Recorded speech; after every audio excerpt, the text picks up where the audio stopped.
క్రీస్తునందు ప్రియులారా, మీకు శుభములు వందనములు తెలియజేస్తున్నాను. అనుదిన ధ్యానమునకు స్వాగతం. ద్వితీయోపదేశకాండం 14వ అధ్యాయం ఈ దిన మన ధ్యానాంశంగా ఉంది. ఈ అధ్యాయంలో ఒక 3-4 పారాగ్రాఫ్లు ప్రత్యేకమైన విషయాల్ని బోధపరుస్తున్నాయి. అంటే జీవిత విధానానికి సంబంధించి దేవుని ప్రజలు ఎలాగ జీవించాలి, మేనర్ ఆఫ్ లైఫ్. అయితే అందులో 3వ వచనం నుంచి 21వ వచనం వరకు తినదగినటువంటి ఆహార పదార్థాలు, నిషిద్ధమైనటువంటి ఆహార పదార్థాలు వివరింపబడింది.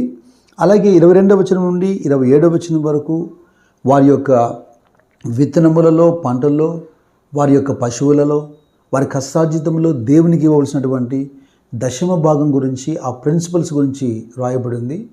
ఈ విషయాలన్నీ ప్రత్యేకంగా ఇదివరకే మనము ప్రత్యేక అంశాలుగా ధ్యానం చేశాం. కనుక ఈ దినం 2 అంశాలు మనం ధ్యానం చేస్తాం. అది మొదటిది ద్వితీయోపదేశకాండం 14వ అధ్యాయంలో 1-2 వచనాలు, ఆ తర్వాత చివరి భాగమైన 28-29 వచనాలు.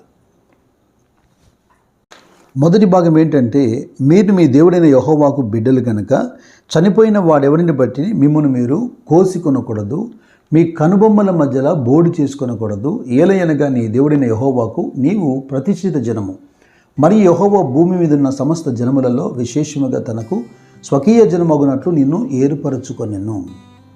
అనేక విషయాల్లో క్రైస్తవులు చాలా మారారు. అందును బట్టి దేవునికి స్తోత్రం. అన్య సంబంధమైన ఆచార సాంప్రదాయాలు చాలా మారుతూ వచ్చాయి.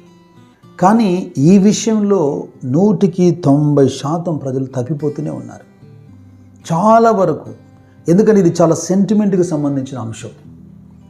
తమ కుటుంబంలో ఎవరైనా ఒకరు మరణించారనుకోండి, ఆ కుటుంబంలో ఉన్న పురుషులు తల బోడి చేసుకోవటం, ఇక అలా చేసుకోకపోతే అది పాపము, నేరం అన్నట్టుగా స్నేహితులు, బంధువులు వారిని పురికొల్పటం, లేదా వారిని శోధించటం, మాట్లాడటం.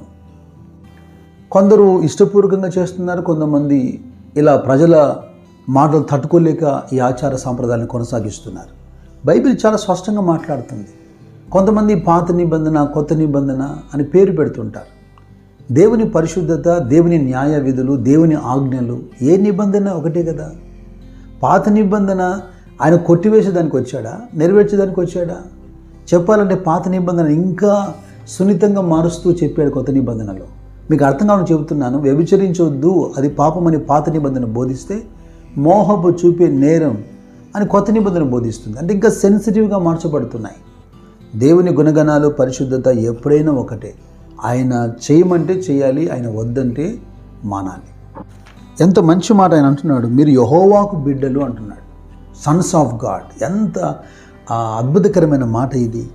ఎలాగ మనము దేవుని పిల్లలకి మార్చబడ్డాం, ఏ విధంగా ఆయన కృపనిచ్చాడు. యోహాను సువార్త 1వ అధ్యాయం 12వ వచనంలో తను ఎందరూ అంగీకరిస్తారో వారందరికీ దేవుని కుమారులు అవుటకు ఆయన అధికారం ఇచ్చాడని రాయబడింది. పౌలు గలతీతో మాట్లాడుతున్నప్పుడు కూడా 3వ అధ్యాయంలో 26వ వచనం అంటాడు, యేసుక్రీస్తునందు మీరందరూ విశ్వాసం వలన దేవుని కుమారులై ఉన్నారు. సరే, ఏదేమైనా క్రీస్తుని అంగీకరించిన మనము దేవుని పిల్లలము అన్న గ్రహింపు మనలో కలిగినప్పుడు, మేము దేవుని బిడ్డలము గనక ఇలాగ మేము చేయకూడదు, దేవుడికి మేము ప్రత్యేకమైనటువంటి జనము అన్న ఆలోచన మనలో ఉండాలి. ఈ శరీర సంబంధమైన ఆచారాల గురించి అంశం వచ్చింది కనుక నేను మరొక ప్రత్యేకమైన అంశాన్ని మీకు జ్ఞాపకం చేయాలి. ఎందుకంటే యవనస్తులు ఈ దినాల్లో మితిమీరి ప్రవర్తిస్తున్నారు. లేవియకాండం 19వ అధ్యాయంలో 28వ వచనం చాలా స్పష్టంగా మాట్లాడుతుంది. చచ్చిన వారి కొరకు మీ దేహమును చీరుకొనకూడదు, పచ్చబొట్లు మీ దేహమునకు పొడుచుకొనకూడదు, నేను మీ దేవుడినైన యెహోవాను. చనిపోయిన ఒక వ్యక్తి గురించి దేహాన్ని ఆ విధంగా కోయకూడదు, చీరకూడదు, పచ్చబొట్లు మీ శరీరం మీద పొడిపించుకోకూడదు. ఈరోజున క్రైస్తవేతరులే కాదు, క్రైస్తవులు కూడా అనేకులు తాము నచ్చినటువంటి ఆ క్రీడాకారుల పేర్లో, రాజకీయ నాయకుల పేర్లో, లేకపోతే సినిమా హీరోల పేర్లో, మరికొందరు తల్లిదండ్రుల పేర్లు కూడా, నచ్చిన వాళ్ళ పేర్లు శరీరం మీద అక్కడక్కడ పచ్చబొట్టు పొడుస్తుంటారు. ఈ దినం వరకు ఈ వాక్య భాగం నీకు తెలియక, అవగాహన లేక నీవేదైనా పొరపాటు చేసి ఉంటే తప్పకుండా దేవుని దగ్గర ఆ విషయం కూడా పశ్చాత్తపడాలి, నువ్వు క్షమాపణ ప్రార్థన చేయాలి. ఒకవేళ ఈ సందేశం నువ్వు వినే ఈ సమయానికి ఇంకా ఇటువంటి అనుభవంలో నువ్వు లేవు అంటే రాబోయే రోజుల్లో ఎట్టి పరిస్థితులు కూడా నీ శరీరం మీద ఈ పచ్చబొట్టు వేయించకూడదు. పాశ్చాత్య దేశాల్లో చాలా కాంప్రమైజ్డ్గా ప్రజలు ముందుకు సాగుతున్నారు. మొహమాటంగా ప్రజలు ఎక్కడ తమల్ని విడిచిపెట్టి వెళ్ళిపోతారో అని ఖచ్చితమైనటువంటి బోధ కొందరు చేయలేకపోతున్నారు. ఒక అంశాన్ని బైబిల్ చేయొద్దు అని చెప్పిందంటే ఏ విధంగా దాన్ని మనం ఓవర్కమ్ చేయగలుగుతాం, ఏం చేసి ఏ లేఖనాన్ని వాడుకొని అది తప్పు కాదులేని నిర్ధారించుకుంటాం. అంతగా వెతకాల్సిన అవసరం లేదు. నీ శరీరానికి కానీ నీ ఆత్మకు కానీ దానివల్ల ప్రయోజనం లేదు, క్షేమం కలగదు కనుక అది అవసరం లేదు. మన ఇష్టాలకు తావు ఎక్కడుందని మనకి స్వాతంత్రం ఉంది. వాక్యం చాలా స్పష్టంగా అంటుంది కదా, మీరు మీ సొత్తు కాదు, వెలువబెట్టి కొనబడిన వారు కనుక మీ దేహం మీద మీకు సంపూర్ణ అధికారం లేదని కదా దాని అర్థం. మీరు దేవుని యొక్క మందిరం, దేవుని యొక్క ఆలయం, పరిశుద్ధాత్మకు నిలయం కనుక దేహంతో కూడా దేవుని మహిమపరిచేటువంటి ఒక ఆలోచన మనకు కలిగి ఉండాలి. అయితే ఇక చివరి భాగాన్ని మనం చూద్దాం. ఇది కూడా చాలా ప్రాముఖ్యమైన విషయం. 28వ వచనం, 29వ వచనం. నీ దేవుడైన యెహోవా నీవు చేయు నీ చేతి పని అంతట్లోనూ నిన్ను ఆశీర్వదించినట్లు 3 సంవత్సరాలకు ఒకసారి ఆ ఏట నీ కలిగిన పంటలో 10వ వంతంతయు బయటికి తెచ్చి నీ ఇంట ఉంచవలెను. అప్పుడు నీ మధ్యను పాలైనను స్వాస్థ్యమైనను లేని లేవీలను, నీ ఇంటనున్న పరదేశులను, తండ్రి లేని వారును, విధవరాలను వచ్చి భోజనం చేసి తృప్తి పొందుదురు.